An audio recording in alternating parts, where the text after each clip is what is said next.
Hi everyone, my name is Dumebi Marian Iwezu, previously known as Dumebi Marian Timmy. I'm gonna tell the story a little bit why I left Dumebi Timmy. Even though I'm divorced, the name belongs to my ex-husband. Even though I'm divorced, the actual reason I also left, the other actual reason, major reason I also left the name behind was that I came into Canada. Patience Obanye and Pastor Bamidele stole my identity for their daughter/goddaughter. Yeah, Patience Obanye, out of wedlock child, is Pastor Bamidele and Pastor Sola Elizabeth goddaughter. Her name's supposed to be Blessing. But all of a sudden, she said her name is now Dumebi Marian Timmy. So, and they told people that I have mental issue, that I stole the identity. Because of this, I left the name for them to keep. Now I am Dumebi Marian Iwezu. And still they don't want me to have peace. My body is now the training ground that Pastor Bamidele and Bush Sonny Ofia Onogwai using teaching Patience Obanye's children, how to do voodoo, native doctor work. And I'm tired. If you people, anybody that knows them, please tell Patience Obanye and her useless daughter, Blessing, who has refused to leave Canada since they asked her to leave. And I want to finish the lawsuit about that she should pack up her bag since she does not have a job. Instead of sitting down at home injecting me with voodoo, they have a doll in their house they use in doing this. Injecting me with voodoo spiritually every minute, every second. She should pack up her bag and go back to Nigeria because she does not even have any document to remain in this country. Immigration has asked her to leave. Patience has been hiding her daughter since 2018. And she came in as Blessing. I came in 2019, and all of a sudden, she's not Dumebi Marian Timmy. Then when she came in 2018, she never bet Dumebi Marian Timmy. As soon as they noticed that I am in the country, they decided that they needed to murder me so that they can give the name and my identity to the girl. Now I have decided to change my name and leave that for them. And still they don't want me to have peace. It's been one battle after the other. Even Patience, little children, Ekene Obanye, the one she has for Obanye, Mr. Obanye, Sylvester Obanye, for real. See, their names Ekene Obanye, Emeka Obanye, Nonyalum Obanye, and Ifeanyi Obanye. Even with those ones, they've been teaching them how to do voodoo. I do not rest. The microchip, the animal microchip they put in my hand, I do not rest. They're always talking and disturbing my brain. They said it's BC government that put it. And now I want to write to BC government to know the reason they did that. They've been fighting me, injecting sleep, injecting all kinds of voodoo in my body. So I don't have peace. And I'm still writing to them. Because they have to pay for what they did. And I'm not letting it go. And I told them, even the one they lied about OSAP, that one also I will be taking it personal too. Because I went through too much to overlook and forgive those people. Their evil and their wickedness is too much. Beshen did tell me in 2021, she said, since I have refused to join them, that I will see. Is a quote. I just quoted him. Few weeks after, Bush Ofia Sonny Onogwai also told me the same thing. Since I have refused to join them, I will see. Bush is Patience Obanye and Sylvester Obanye family friend. And I know that Bush has a wife back in Nigeria with children.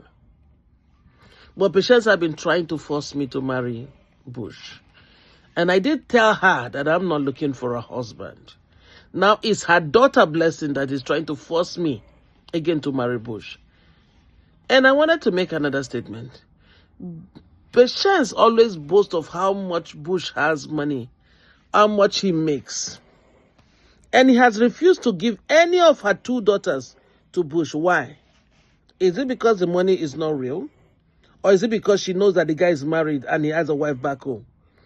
Or is it because it's not a real marriage, the guy is not actually looking for a wife? Could you see the whole of my eyes, how it's black? The same thing they inject in my eye. Every day, every minute, every second. They injected on my leg, and my leg is black. I have tried to see how I can fade the leg one, but the eye one, constantly there's the injected. Let me see if I can show you the eyes one. The light is not bright enough for me to show you that of the leg. So you see what they inject every day. Not to talk of all the blemishes on my face. I didn't have all this before I came to Canada. It was after I came to Canada. I have them. The one here, my daughter had to use scissors to just cut it because whatever they inject in also grows it very fast. Every minute, every second, my body is cold. They're injecting cold. Is either they're on my leg or my anus or my breast. This is what they do.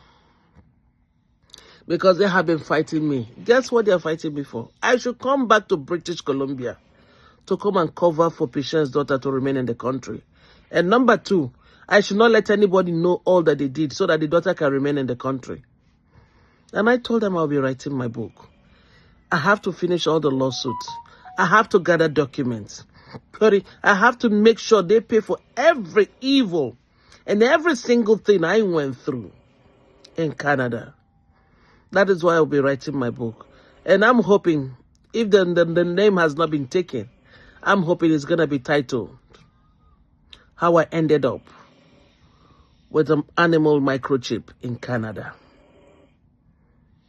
If the name is not taken, and if the publisher says the name is okay, that is the name you're going to be seeing. Because I really, really, really need to tell all of my story. As many that help them, in one way or the other, get ready. I am writing with that fear and favor. I'm sparing no one, including all the ICBC staff that also help them. I will be writing about it. Hurry. There is no fear, no favor. Please tell Patience Obani, Bush on your phone, Pastor Bamidele and the wife and Sylvester and all their entourage, they should keep their voodoo to themselves. Hurry. And stop trying to think that they can tell me how to live my life. That I should come back to BC. You don't tell me how to live. I have lawsuits to finish in BC, that's all. But they cannot tell me how to live. My life is my business. And I'm not covering for that idiot to remain in this country. I have told her to pack up her bag because she's leaving. And I'm not going to forgive her. The one she stayed is more than enough. She has overstayed. Even as I'm talking, they're injecting all my shoulder and arm. I had an accident. The treatment I get is the voodoo they're injecting all over. Yeah. All of this is what I am going to be pushing out for. By the way, Patience Obani's husband is from Onichuku in Delta State, Nigeria. Yes, the next village is the one that Bush came from. Bush, Ofia, Sonny Onowai. Came from the next village after Onichuku. Patience Obani's husband used to, the father used to be the king of their place. He used to be. The throne has been given to another family. But Patience does not let us hear what my husband is a prince. Their tenure has expired. The husband's father is late. Their tenure has expired. That is how their kingship is. It rotates from family to family, kindred to kindred. But Patience will not let us hear a word. Please beg Patience and her children that the voodoo they learn, they should keep it for themselves and let me be. I am trying to finish my work. They should stop injecting me with voodoo. Thank you, and God bless.